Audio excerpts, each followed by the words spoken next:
Nagaan nagarra caaluu nagaan waaqayyoo waaqa jiraataa bakkaaf kallattii iddoo isin jirtan hunduma keessatti isiniidhaaf haa baay'atu. Hordoftoota Qiddistii YouTube jedhu jalatti kan argamtan akkasuma keessummoota koo haaraa dhuftanii fi dabaleen jedha nagaan waaqayyoo isiniidhaaf haa baay'atu isiniin jechuun jaaladha. Akkasuma warri maatiinaaf ta'aa jirtan warri maatiinaaf taatanis waaqayyoon sinaa heebbisu eebbifamaa isiniin jechuun jaaladha. Egaa akkuma beekamu guyyaan har'aa guyyaa sanbataati. Maqaa waaqayyoo keenya eebbifamu guyyaa egaa waaqayyoon keenya kallattiilee arfanirraa waaqeffamaa lallabamaa raajamaa ooluudha isiniin jechuun jaaladha. Nutis immoo amma dandeettii keenya amma waaqayyo hubannaa nuuf kenneedhaani wal tajaajila jechuudha. Guyyaa har'aa immoo amma danda'amaa ta'e amma dandeettii kootii geerrarsaanii gooftaa koodhaanii nan galateeffadha jechuudha. Si waliidhaani gooftaan koo sinaa eebbisu. Jaaleko Yesuus jaaleko abbako tamanama abbako tamanama angalato minsin jeda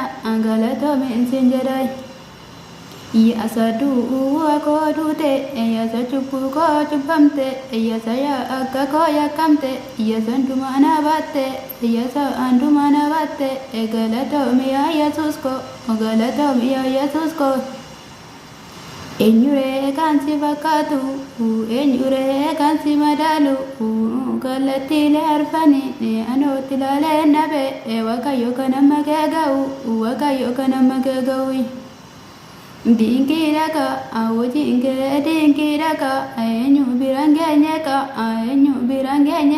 aguda talu, apa agenya kabajama, amaganke tolfadukai. Mal jennare kanke mal dubbannare gofta galatomi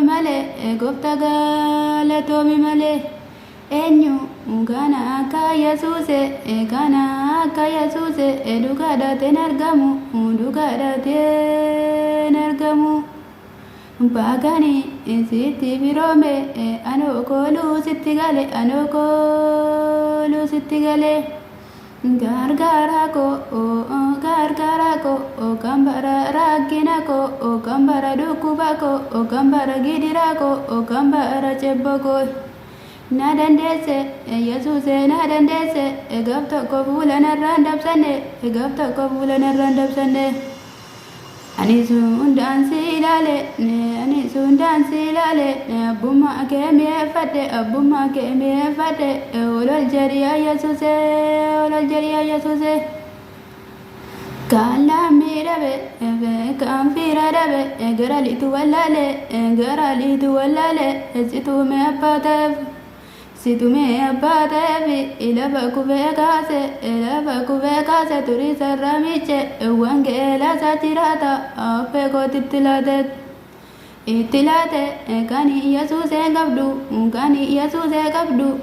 medagai me wantiko anosifanimot namni Yesuuse qabu namni guddise qabu dhuga dagatame nabu lafantaane kan jirtu iddoon taane kan jirtu kan sitti mimmichande imboyini sif jira inni hundumaa danda'u rufaachi keessa guyyaa isaatti si fura atiga atamte naftu imboyin kata dara absuma kabaddukat sodaate kan